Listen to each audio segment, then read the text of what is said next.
Welcome to the Embodiment Podcast. This show is for you if you see the body as more than a brain taxi. It's for people interested in coming home to the body as a holistic aspect of who we are and how we live. Episodes contain practical tips, exercises you can take away, and interviews with specialists from around the world. I'm your host for today, Mark Walsh. Okay, so on the show today, Jason Diggs. This is a man I've met, I think once or twice, but I've got on very well with in Amsterdam. I remember hanging out and having a good experience and came to my training there. I've heard good things. Authentic Relating, one of the co-founders of Authentic Relating Training, which is called ART. Just made a new book about conflict equals energy. Is that what it's called, Jason? Did I get that right? Yes. And worked for Ken Wilber at the Integral Institute, I believe, for some years. Am I being accurate again there? Yeah, way back when I was the video producer for the Integral community. So I was creating a lot of content for all the different spiritual teachers and absorbing the knowledge that way. What a great, my video guy often says that he gets a sort of free lesson every time he videos me. So I could imagine that was a hell of a treat with all those people. Right? You're in Boulder, Colorado, right? That's right. I am in Moscow in a sort of, if podcast listeners go to YouTube, they'll see my sort of oligarch Airbnb is kind of how I think of it today. And I'm dressed slightly smarter than normal because I've been teaching some executives in Moscow for ridiculous money, which is fantastic. Working with the gay community as well, having a nice time in Moscow generally. So we're in very different parts of the planet, I'm aware. Boulder and Moscow. I can almost feel the difference between the two. It's almost like a polarity. It is, isn't it? They're like opposite gang, and we're going to find something in the middle. You're probably what I need, or else a good dose of Boulder before I get to Muscovite. Excuse me. Hope that's not COVID. There's quite a lot of it here. Okay. While I cough, could you tell me about your story? Tell us about your life, how you got interested in the body and authenticity and all these shenanigans. Yeah, so I was a psychology geek and philosophy nerd for many, many years. I actually moved across the country to work for Ken Wilber. And back then in 2000, starting in 2003, but the following 5 to 7 years, I was working very closely with the Integral Institute and all the different teachers there. And, we would get together and just have these far-reaching philosophical conversations and how integral theory was going to, propel evolution. And we were a bunch of folks in our late 20s trying to change the world with integral theory. And slowly I kind of realized, actually, that's not going to happen. We're not going to change. Our listeners, some of them don't know who Ken Wilber is. We've had him on the show. Beautiful episode, actually. I make him cry. And very good episode. And he's America's philosopher, the theory of everything. And there was this integral movement out of Boulder, which was really like, we're going to help everyone evolve. It's going to be the next big thing. Human consciousness is going to go forward. And it was sort of geeky, kind of heady at times was the reputation, and also kind of wonderfully arrogant in a way. Like with these 20-somethings who are going to change the evolution of human consciousness forever. Yeah. Back 15 years ago when people read books, Ken would write these, 600-page books on integral philosophy and taking all of Western psychology and Eastern philosophy and kind of marrying them together and integrating them, created what he calls integral theory. And he's really influenced, transpersonal psychology and psychologists around the world. He's probably the foremost theoretical transpersonal psychologist with his 30 books. And, people like Deepak Chopra count Ken as a teacher. And so I was in the midst of that. And what I realized is that we weren't necessarily making any kind of impact on mainstream society.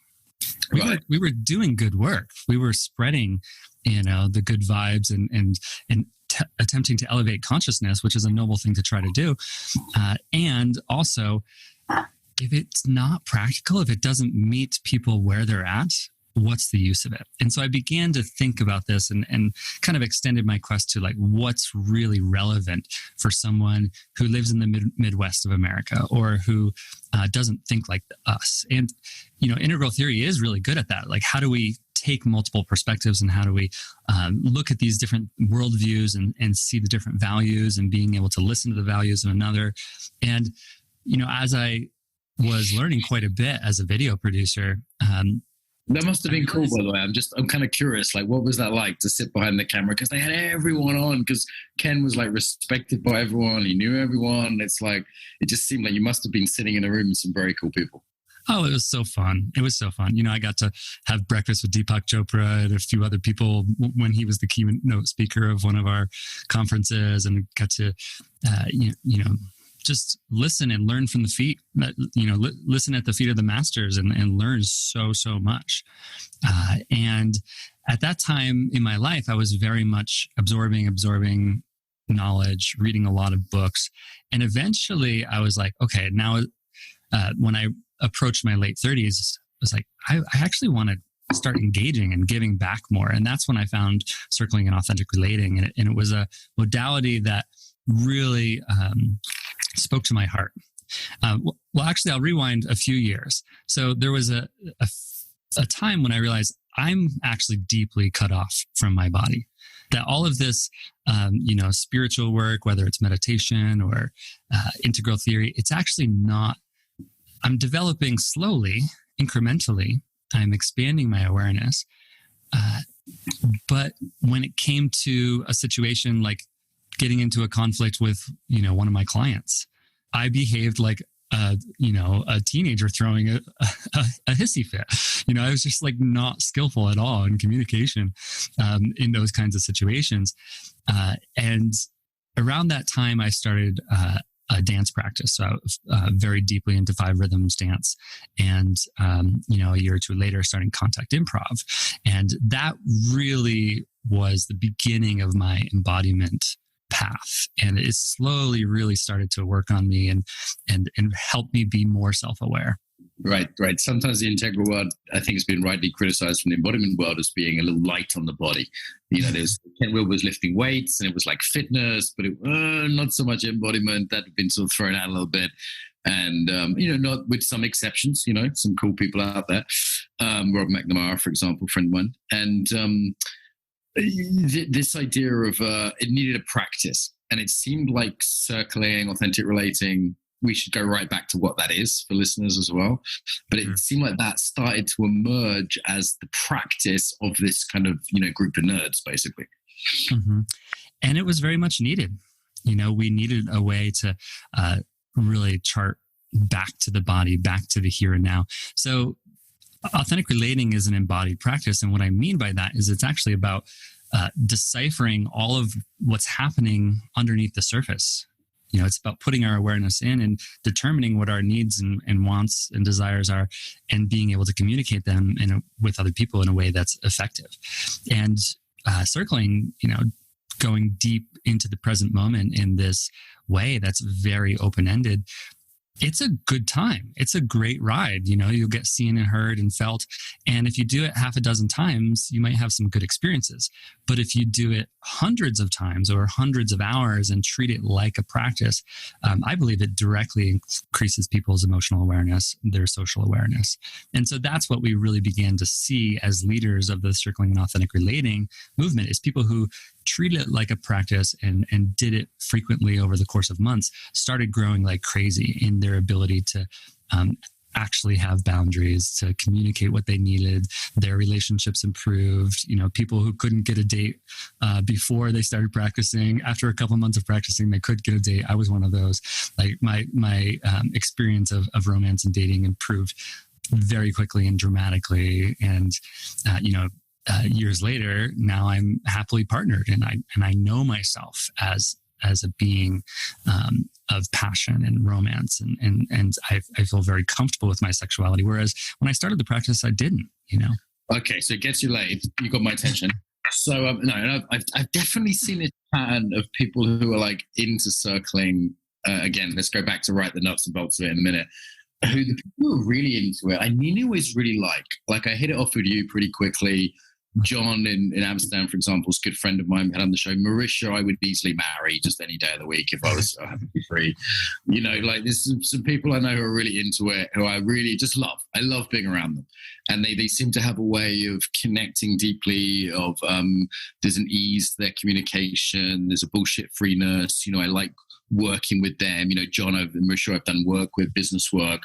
And then people who are a little bit into it are knobheads who fucking annoy me.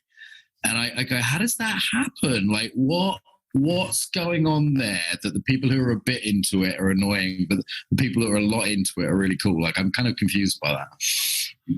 Yeah, I could speculate. I could say I think what happens for people is when they are seen and heard and felt in a very, very deep way, that's healing for them. Because relational trauma is very common.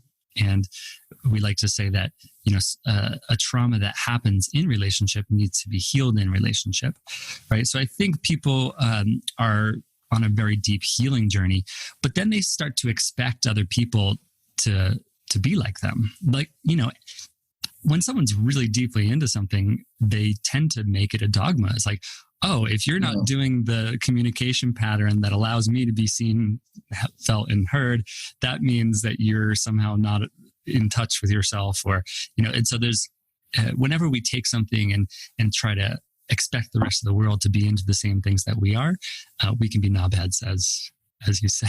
So I think that's the same thing in NVC and other things. It's not. I don't think this is unique to this practice. Kind of any communication practice. Listen, we better take a step back. So if someone goes to authentic relating, is there going to be lots of deep eye gazing and talking about our feelings? What's the deal here? How does it work? Like nuts and bolts. Sure. So our international authentic relating training is the company that I co-founded about 3 years ago, and we looked at exactly what you said, and it's like, this is a problem. This is something that's just appealing to personal growth junkies, people who have already drunk the Kool-Aid. People are going into it very deeply, and they're just creating another club around circling and around these practices. Like, how do we make it relevant for the rest of society? And so we created a 2-day training called The Art of Being Human. And it really is, it's like a course that's designed for humans. Our target market is everyone. And, I've had a 15-year-old girl in my course with her father in Amsterdam. This mother brought her 16 and 18-year-old sons to the course. So we've really translated a lot of these practices. There's not a lot of eye gazing.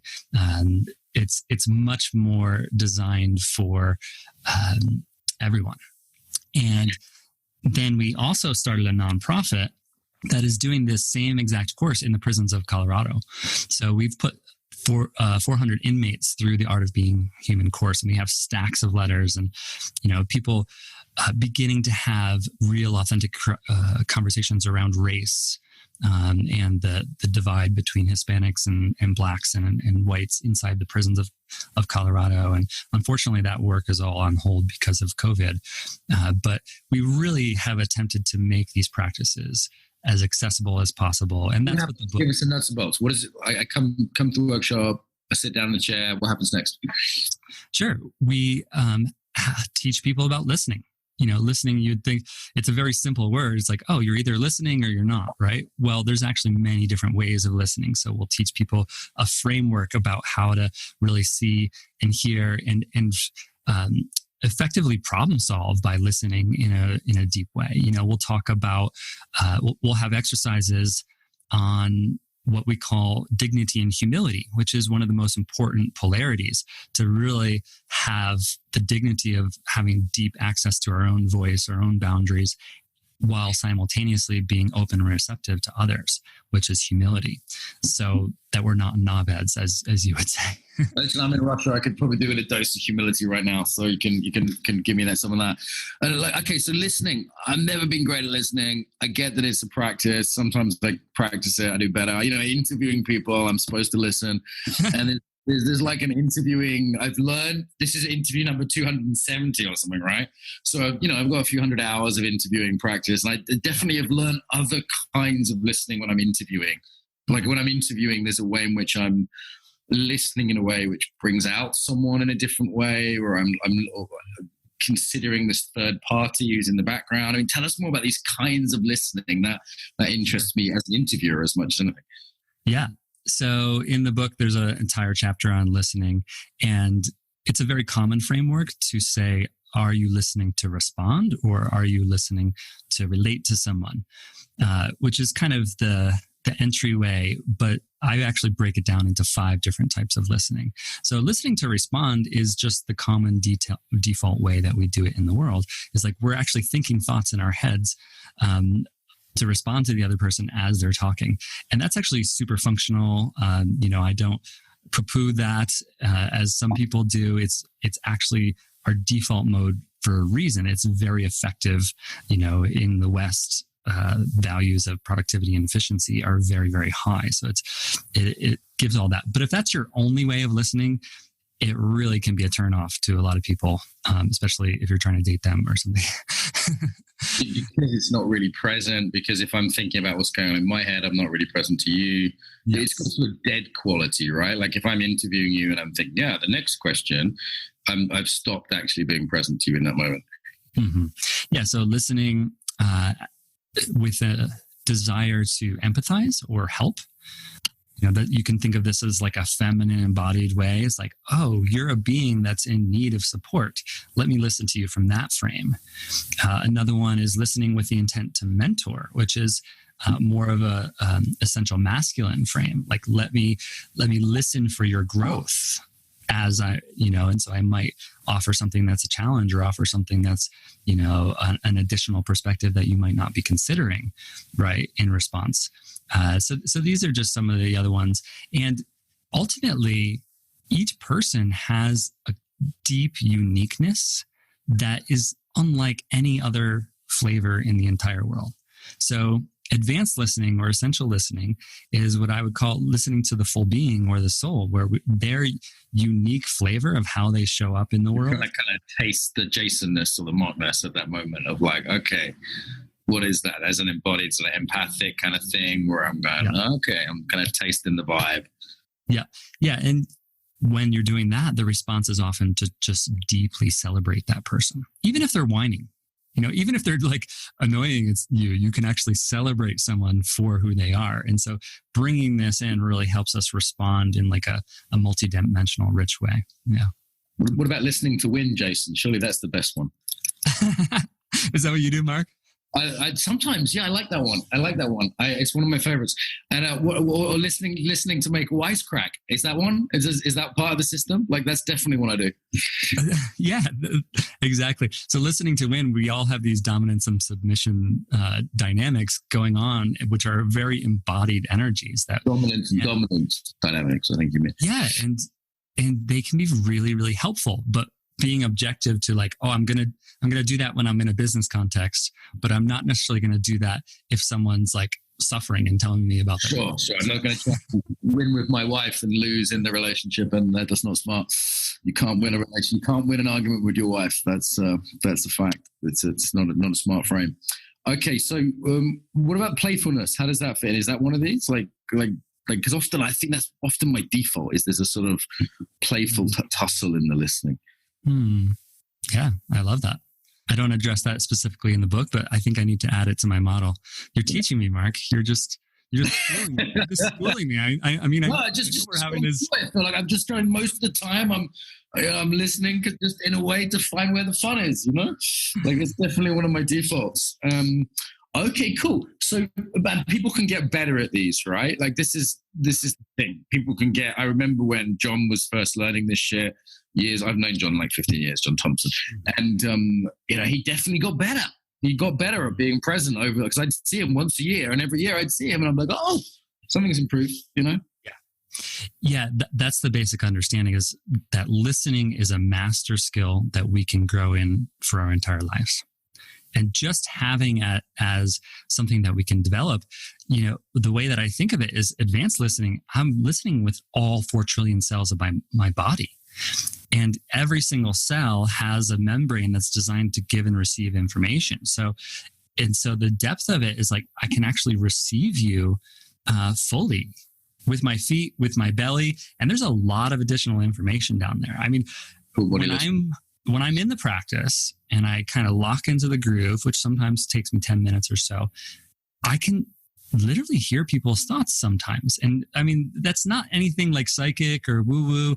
It's just their embodiment is exuding who they are. And sometimes I can actually hear their thoughts with like an 80% accuracy and like respond very intuitively.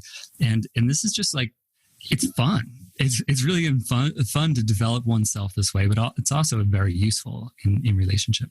Is it just like anything? Like practice is what helps, right? Practice is the skill. Mm-hmm. Like that's the key thing. You're practicing. And there's a natural feedback involved in listening, isn't there, as well? Like almost Pavlovian-y, like you listen, they go, yeah, you really get me. And you're like, oh, cool. I guess, it feels like, it's like, I guess that one right. Like, yeah. Okay. And what about, this is ADHD question. Those of us who find it hard to listen. Okay. I've been on all the courses. I just most of the time people bore me. I'm going to be honest, Jason. One thing I like about doing these interviews is I get to ask about really interesting shit. Like most of the time someone's talking and I'm going, it's really taking effort to pay attention to their boringness. Like, what do I do? I love this question. So we have a game called the Curiosity Game. And when I introduce it to people in my courses, I say, this is the key to never having a boring conversation again. Okay, I'm listening, man. Now you got my attention. That's how you get people listeing. You link it to, it's going to get you laid and I'm never going to be bored again. I'm fucking in, Jason. I'm in. So it's, so you just be really curious. That's your secret here? Well, it's to be willing to interrupt them in an engaged way, right? So if you notice your aliveness, so I sometimes think of the heart as a compass, and it's like an aliveness meter or something. And if my aliveness meter goes below a basic level, I'm immediately become more engaged. I start asking questions. I'd be like, oh, wait, what did you just say about that? Instead of letting them drone on about why is better than United, it's like, I'll just jump in. It's like, why is that important to you? So that's a sign for me in coaching. I was coaching someone today and they were talking about their money stuff. It was a good session, but after about 20 minutes of hearing about their money stuff, I just got really bored. And I kind of actually said, I'm really bored of this. And she was just like, yeah, me too. Should we move on? She's just like, yeah. Like actually being honest about that, I think it's an underdone move, particularly if you're from a polite culture. Yeah, the language we use is called sharing impact. So that's a big tool within circling and authentic relating, is being willing to share how people are affecting you, because that creates the dynamic feedback loop in community that allows people to be growing and understanding. It's like, oh, wow, that I am on autopilot or I am on default. And it might be a little bit humbling to know that people are getting bored when you're talking to them, but it's actually helpful for emotional development. Good to work with kids. I found on this front. I found in terms of attention, kids are very obvious if they're bored or whatever. They make it. Adults are just sort of better at lying and hiding things. Yeah. And okay. And what is authenticity? So this is a big buzzword. everyone's authentic. My joke's always that authenticity is like wild sex. If you think you're having it, you're not. Like, so it's like I never met anyone that talked about authenticity who was authentic. So. Like, what's the obsession with the A word? What's going on with that? Yeah, for me, authenticity is the willingness to reveal the next layer, right? It's not sharing everything, but it's sharing the thing that you would normally sweep underneath the rug. In social dynamics, if there's this thing like, oh, I just have the impulse to sweep that underneath the rug and kind of politely excuse myself from conversation. Like authenticity is just the willing to bring that, even with someone you're working for, right? It's the ability to stand up for your perspective, even if there's a power dynamic and that person is above you in the hierarchy.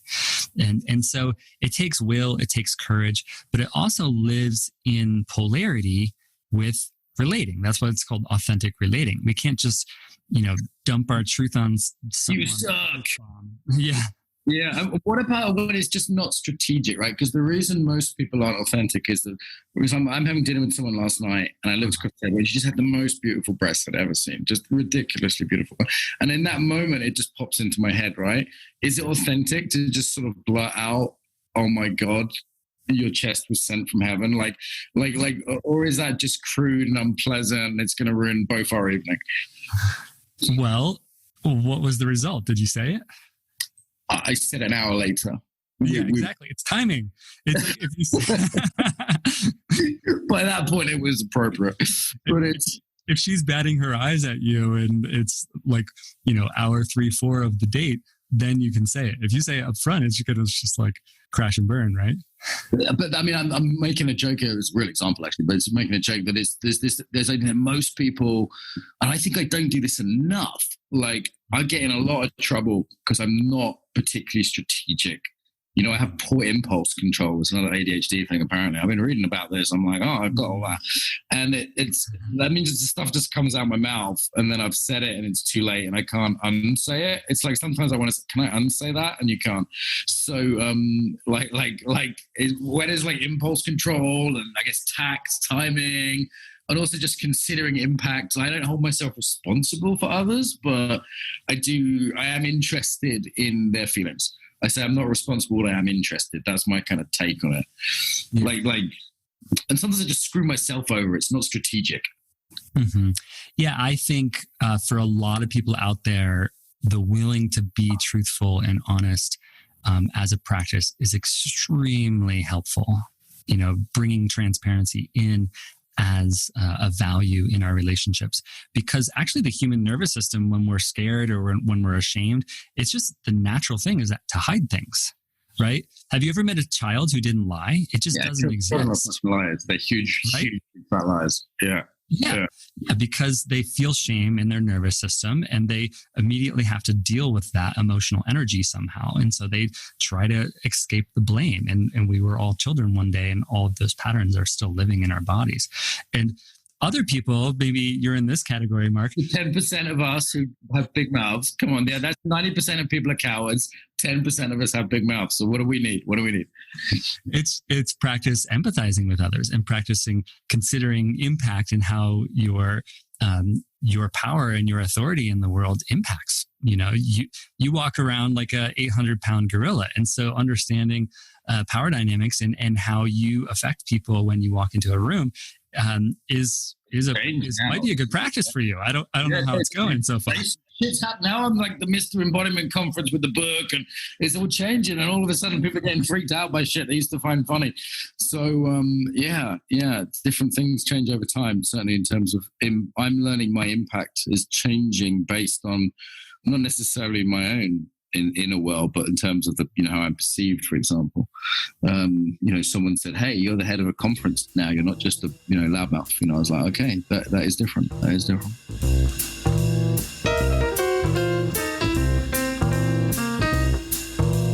Quick break from the interview to tell you about our shop and a deal we've got on there, and also about some events that are coming up.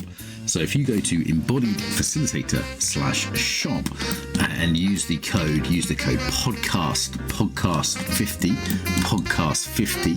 podcast 50 is the code, you can get 50% off anything in the shop. And what have we got on there? How to design training, trauma for facilitators, breath work, leadership, resilience, life purpose. There's a bunch of books, there's a bunch of e-courses, mostly for facilitators, trainers, coaches, yogis, different ebooks, but that code will give you 50% off anything at all there in the shop. So that could save you, let's say, up to £100, which is about $120.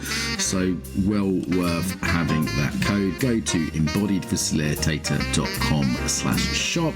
Also on that website, you will see embodiedfacilitator.com/events-calendar. Just look under events under the main title.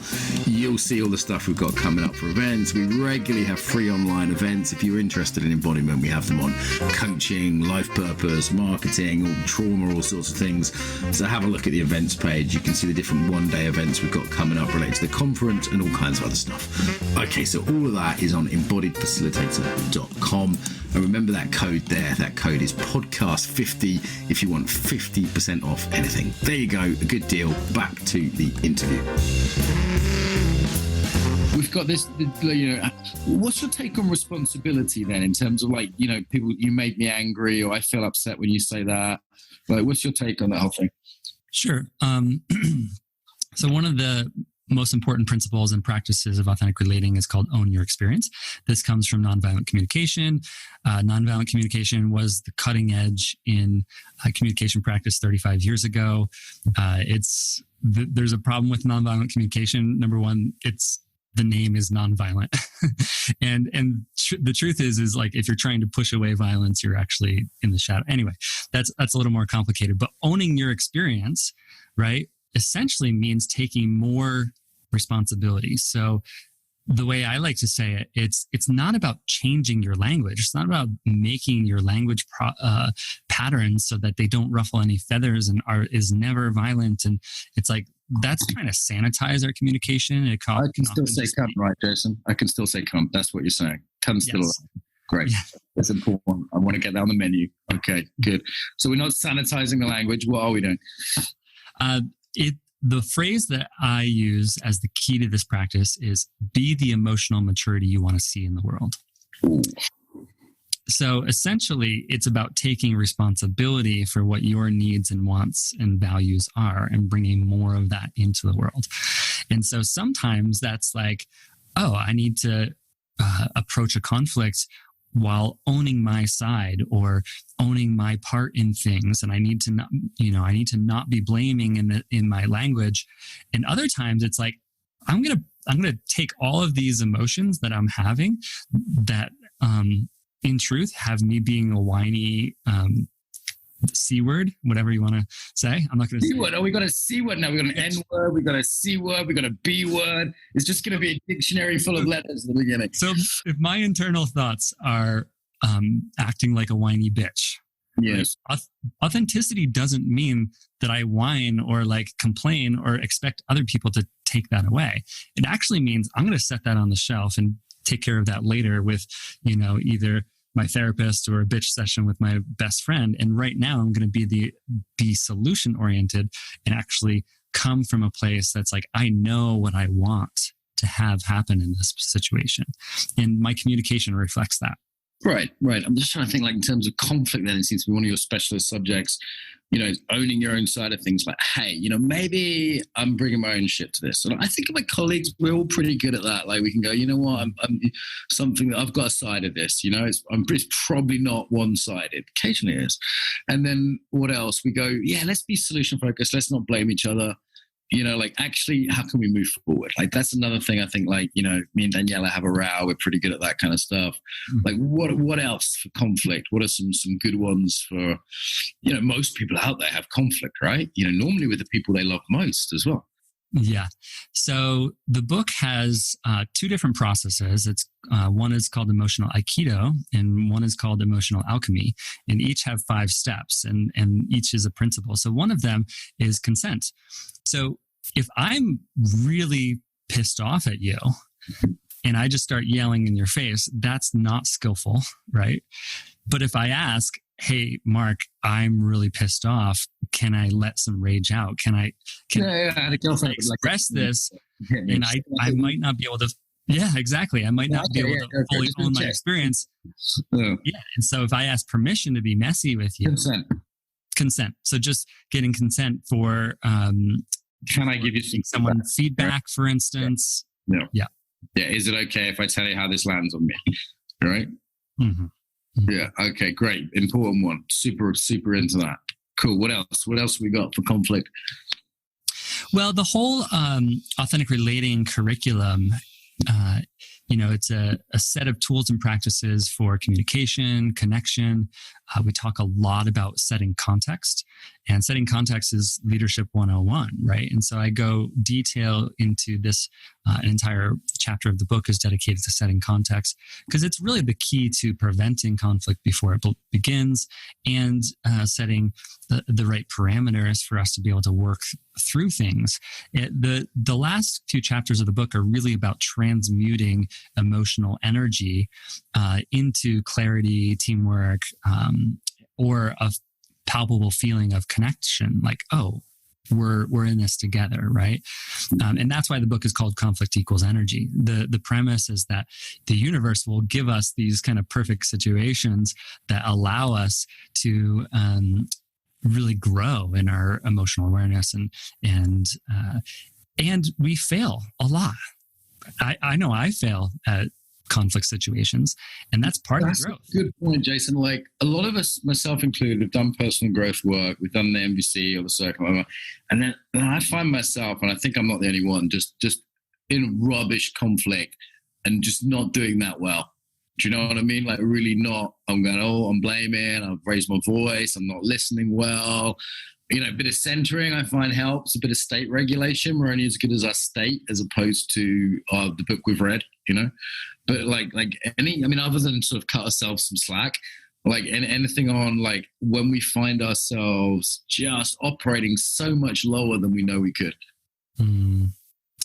Yeah, the very first tool in the book. So the book has 30 tools. It's Can We Slow Down, which is actually a request for both of us to slow down. And it has a little bit of like, both of us might need this is the kind of subtext of the question.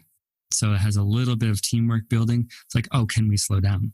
And our nervous systems are capable of processing a lot of conflict, a lot of anger, a lot of frustration, if we're actually in resonance, if we're, there's a principle called conflict or connection over content. So if we're keeping the relationship that you and I have together in mind as we're doing everything else, we can process a lot of emotional energy. And the first thing to go is like, oh, this person has been in my life for 10 years. Oh, they're a close friend. Oh, they're, an important colleague. That stuff kind of goes out the window when we get triggered. That's saying, right? Like, hey, we love each other. We're a great couple and we're going to work on some stuff today. Or, hey, me and you, we get on well. I really value you as an employee. You do a great job. And there's this one thing that isn't quite as I like.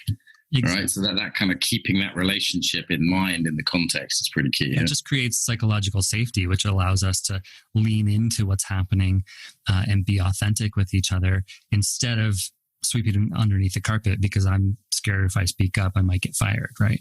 Yeah. It's interesting in Russia, it's a really low trust culture. So it's very difficult to be authentic here because there's just a lot of fear and like almost to the point of paranoia in the kind of culture in terms of people actually, because Stalin kill you, right? Like in terms of you don't speak what you think in that environment. Mm-hmm. Cool. Now what? Yeah. It's an interesting place to be. Sometimes it frustrates me. I'm like, oh, come on. What do you really think? Okay, cool. Any other top tips for people out there listening to this? They're going, come on, give me something I can use here, Jason. Not some of this abstract Boulder shit. Give me something practical. I like the abstract Boulder shit for a little bit, and then I like to make it obscenely practical. And that's just who I am. It's how I've been wired my whole life. There's integral theory has all of these maps and all of these distinctions and even this word distinctions, it's kind of funny, isn't it? It's like all of these mental ideas and conceptual things that supposedly try to help us live life better. But how do we really break it down? So the book starts out with polarity. Everything lives in polarity. And that's what I believe. So the polarity of dignity and humility, I think, as a frame for how to be in the world is really, really useful. I like that. Give me an example of that. Because I got accused of being arrogant again lately. And I've had that for a while. And it's like, I maybe need more humility. Other people, they're a little bit not sticking up for themselves or something. They need more of the dignity. Yeah, it's a dynamic equilibrium having both of these values online. Because if we're in dignity and we know that our voice is valuable, but we have no humility, that's not dignity anymore. That's called posture or bravado or in our body, you can feel it. It becomes tense. It becomes hot. It's like aggressive, like feeling inside of our bodies. And then if we have humility and we are listening to others and we're tuned into others, what others might need, but we don't have access to our own voice, that's not called humility anymore. We've tipped over into collapse. And we all know what collapse feels like in our nervous system. Mm-hmm. It's just a very biological, natural instinct to shrink and become smaller when we are afraid. And this is what causes people to be inauthentic, right? It's not a moral or a character thing. We hide the truth when we're afraid. That's universal. Yeah. When there's perceived threat there, we're not going to tell the truth. We're going to be punished in some way. Okay, here's one that blew up on Facebook today that I'd love to get your take on. Do we have a sort of right, and I don't use rights too often, to sort of basic civility in communication. So I was ignored by someone, completely ignored. First, I thought they didn't understand me, so I spoke to them in Russian. And then they continued to not make eye contact, to look at their phone. And then eventually they gave me a sort of dismissive wave away. And this was someone, I was coming out of my apartment building. It was the middle of the day. I was dressed in a shirt. I looked relatively smart. I was speaking polite, formal Russian, pretty, like hello, neighbor kind of thing. And this person utterly ignored me. And I found myself getting really, and it's something that doesn't happen. It's something you'll see in Russia from upper class, attractive young women, particularly. And then, there's a feminist argument. They're so tired of being hit on, but it's not really that, because it's more, you are worthless to me, therefore I don't deem to speak down to you. And I literally thought, wow, I've never spoken to a homeless drunk in that way, or a homeless drunk had actually come sort of accosted me earlier that day, and I said, no thank you, but please go away, I don't want to talk to you. But I at least kind of made contact with them, some sense of basic, I would regard that as sort of basic decency. And someone else was saying, I'm very entitled that I thought this woman should look at me and make some eye contact, or at least sort of acknowledge that I existed. So what's your take on that? Do you think we have is there some basic standard of human decency in communication, or is it just no? Because you could really argue it like she doesn't owe me anything. I said hello to her. I entered her world. What would be your take on that? Well, this blew up. Yeah. Was it culture? Was it trauma? Was it gender power? Was it class? All these opinions. You could argue that she was being authentic. Right, yeah, totally authentic. She didn't feel like speaking to me, so she didn't. And that's her right. I didn't have any permission to speak to her. And even though I was, polite and non-threatening, there could have been a trauma history, who knows, right? So, what's your take on just someone utterly ignoring your attempted communication? Wow. I think that's rude. Okay, so rudeness does exist. Rudeness is a thing, because some of the people say that's cultural, it's not rude. Well, it's just, I would call it posture, if y'all wanted to use the authentic relating language. It's like she's drawing a boundary with body language instead of drawing a boundary, like you said, with the homeless person by saying no thank you. Yeah, I said, actually, the homeless guy in Russia, I said, I'd rather not speak to you right now, but have a good day. And goodbye. And he actually took it with a smile. He went from being a bit like, give me some money, and seemed to sort of smile that I at least acknowledged him as a human being, which I think is what I was lacking in that interaction with the woman. Mm-hmm. Yeah, basic human decency and acknowledging another person's existence, I think is really, really helpful for a functional society. When I approach a cashier or I sit in a restaurant and have a waiter or waitress, I actually have a practice of acknowledging them as a human being. Yes. Sometimes I'll just read their name tag and I'll just say, hi Junie, how you doing today? It just a very rich client today after this experience, and a similar thing happened where the waitress came by and poured him tea, and he kept looking at me and talking to me, and it was like she was a delivery method for tea, as opposed to a human being. And there's something about that's easy to do in a sort of society where we buy services. You know what I mean? Yeah. That's also a practice for me, to acknowledge the humanity in people that are in small interactions on a daily basis, even with just a nod, Yeah. Mm-hmm. And what would you love everyone to learn about communication? If you had kind of like 1 minute of TV time on CNN and Fox, and they said, right, next up, Jason Diggs, and you could teach one thing, what would it be? I think it would be about the power of appreciation. Appreciation. Yeah. And it's different than, like, gratitude is a small segment of appreciation. Appreciation is basically engagement with the heart. So in community, if we, and this goes back to listening, if we're listening for the gift that the other is bringing to community, and we're acknowledging that and verbalizing that out loud, those gifts tend to increase. So this kind of positive encouragement and seeing people for their uniqueness is the main thing that I think allows people to flourish. I mean, you could call it good parenting, but like if we do it as peers in community, it has everyone contributing that much more. And it's the key to, like you're saying, to really acknowledge one another in our uniqueness and appreciate. Why uniqueness? This seems a very American cultural value. Like, I mean, I can appreciate people, but like you don't have to be unique for me to appreciate you. Yeah, it has to do with the detail that each person is bringing. Got it. And the reason I say this is because the opposite of appreciation is putting everyone into a category, into a box. And if we take that to a logical conclusion, it becomes the Holocaust. It becomes, classified. Hang on a minute. Let me see if I agree with that or not. Because I've definitely seen in Berlin, they hate this, which is a box right away. So I was in Berlin recently, and I noticed they really hate the putting people in boxes thing. And then I went, okay, it's probably because of the Hitler thing, that you put people in boxes, and then we can treat people as a category rather than as an individual. And then we can apply justice on the level of the group category instead of the individual, or perceived justice, But does it? I mean, is it? That seems a fairly extreme position, that any kind of categorization leads to genocide. I mean, that seems an almost neurotic fear of categorization. Like my German friend would say, you shouldn't categorize people. I'm like, that's a really German thing to say. And then he didn't see the fun humor in that. So I said, not seeing that's a really German thing to do. Yeah. And then he got really mad with me because it was like I was putting him in the German box on top of the German box on top of the German box.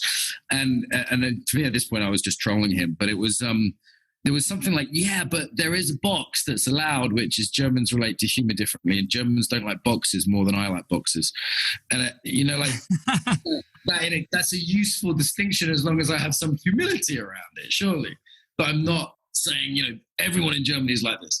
Okay, so you have a fair point. And the way that I work with this is by letting us all off the hook by saying, actually, this is how our nervous system works. Our brain is designed to put things into boxes, right? It's how it saves energy. So everything that is a place to sit down, whether it's a chair or a couch, I just assume it can hold my weight, and I make this assumption automatically.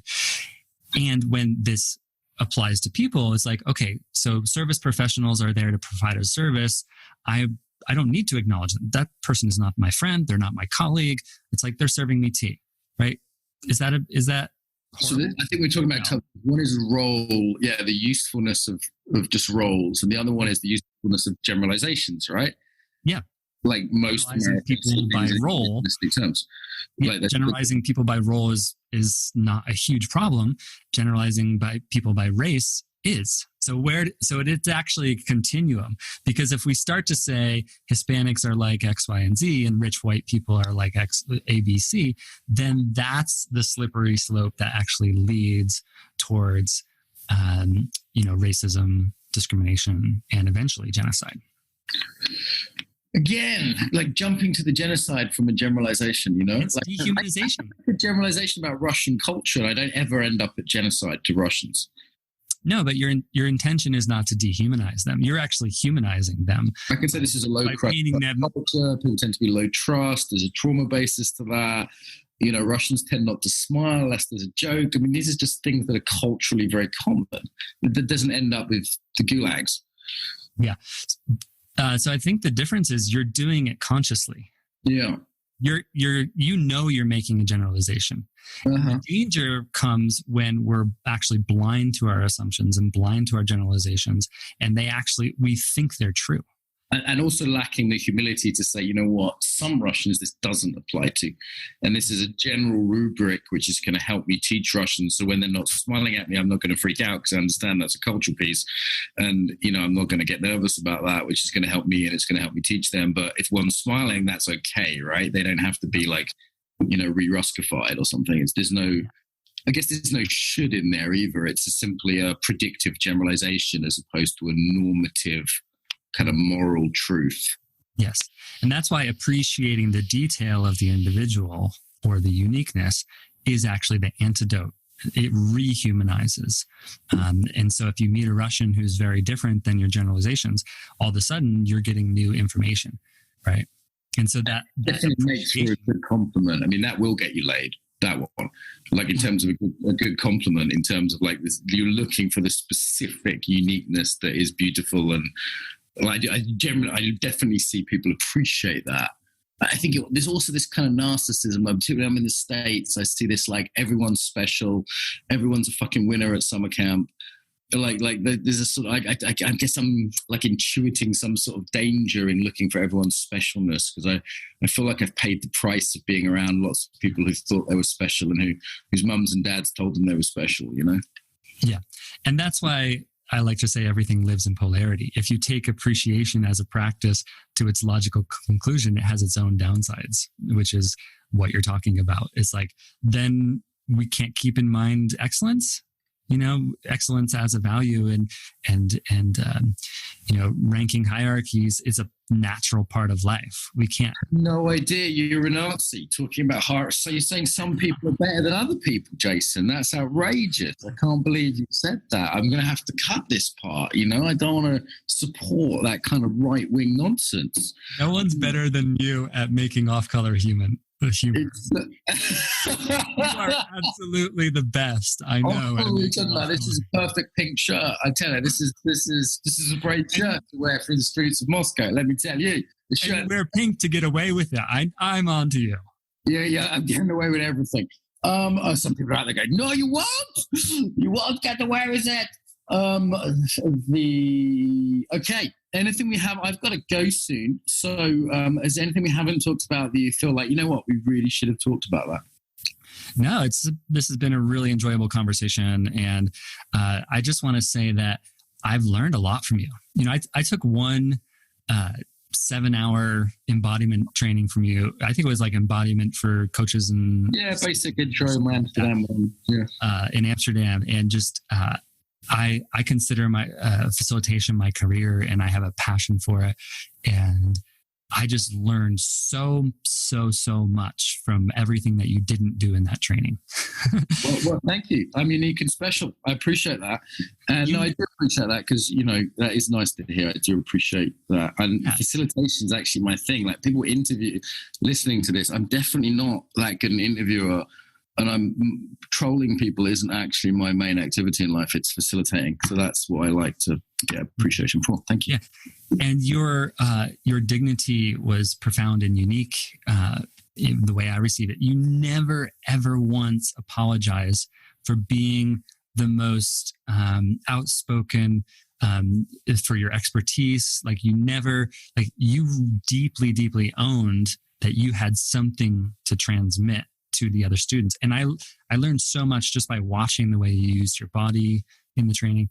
Okay, so flattery aside, I just wanted to mention that because when I started to write this book 2 years ago, I actually started chapter 2. Chapter 2 is called Embodiment. And I'm like, what the fuck do I know about embodiment? Like, I mean, I have a dance practice, but I've never been a trainer or a teacher of embodiment. And so I literally Googled, or I asked people on Facebook or something, who are the best embodiment teachers in the world? And your name came up. And so that's why I went out of my way to come and do a little training with you, and have been following you ever since. And so I just wanted to thank you for standing for what you do in the world. Well, thank you, man. It's nice to hear that. Normally what happens is people ask for recommendations. Someone says Mark Walsh and someone says definitely not him. So, well done for ignoring that second person and giving it a good go. So I'll definitely look you up if I'm in Boulder. Where do people find you on the internet? What should they look up to find your stuff? AuthenticRelating.co. And so my company has an online course that's 6 weeks long. We have a 2-day in-person course, which we're doing in Europe right now, not so much in America yet. That's called The Art of Being Human. And AuthenticRelating.co/book is where you can find the different versions of Conflict Equals Energy. We have a Kindle version, an ebook version, and the paperback. Okay, why is it better than circling? Just because my friend Guy might be listening to this and I want to piss him off. So much more practical than circling. So much more applicable to the relationship that you want to have with your cousin or your colleague or your. We're not afraid to talk about okay, like let's go into our emotions for like 8 minutes and process to grow our emotional being and our emotional heart, and then actually let's get back to work. Creating a good society. So it's super practical. It's not indulgent. in our victimhood and patterns. So it really attempts to bring the profound practice of circling into the world in a way that you can invite your mom to. And I like it. Okay, Guy, you heard that. Smackdown. It's been laid down if you're out there, Guy. Okay, so good. I've enjoyed this. It's been a good debate, some nice arguments. I think I won several of them, and definitely been playful. So, Jason, I hope we continue to become friends. It's been nice having you on, mate. Likewise. Thank you so much, Mark. Take it easy. Some ways to get more, to give back, and to get more involved now. So the biggest request I have would be to share the podcast with your friends, people that you think would really enjoy it. Email it to them, put it on your social media, tell them about it, old school. Really appreciate that. Equally, if you want to support us financially, you can go to Patreon. That's patreon.com/Embodiment Podcast and give us $1 an episode. And I'd say they're well worth $1. So that's less than £1 if you're in UK-ish. So yeah, please go there. On the embodiedfacilitator.com website is where this is hosted. If you're, most people I think listen to for iTunes. iTunes, we'd certainly appreciate a review. The way iTunes works means that a review means more people will find it. iTunes regards it as more important for searches. So even a couple of sentences review really does help as a little thank you to us. And if you want to go to embodiedfacilitator.com, you can see the actual, links to the sites. There's comments on there. The Facebook group tends to be where people discuss things. So if you go to put in the Embodiment Podcast into Facebook, there's a page which is relatively quiet and a group which does have some discussion on. So I will reply to things personally there. So also on the embodiedfacilitator.com website, there's all sorts of freebies there. There's videos, there's free ebooks, there's ebooks you can buy, and of course there's our newsletter list. If you want to stay in touch and learn about things like the Embodied Facilitator Course and our next Embodied Yoga Principles teacher training, then go to that website and you'll see a little pop-up and you can get the newsletter through there. Okay, so I think they're the main ones. Tell your friends, pay us some money on Patreon, give us a review on iTunes, send us your email if you want to be on the newsletter list, and get involved on the Facebook there. Bit long. Pick whatever you like that works for you.